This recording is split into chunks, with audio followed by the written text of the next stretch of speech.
Yeah, Man. I mean, it's nuts. I think one of the big conversation points that kept circling around is like, this shouldn't, uh, the president loves to paint higher education as this elitist class that's keeping the common man down. And it's like, I mean, of course, there's a bit of truth to the fact that higher education is very expensive and it's cost prohibitive, and in many cases, it's difficult for people to find their way through it. You do not have to tell me about student loans. I know what student loans are like. I have my own.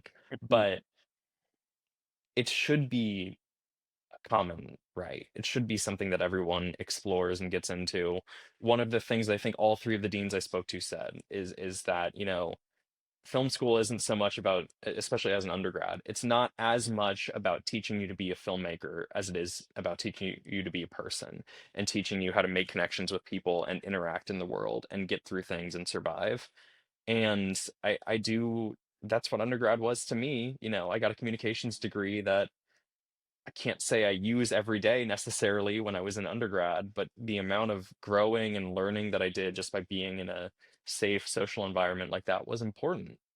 And it's incredibly discouraging to see that in the crosshairs, to see that under attack and see that becoming not only less of a public right, but also something that's actively demonized and being discouraged in the public by people who know better and Yeah.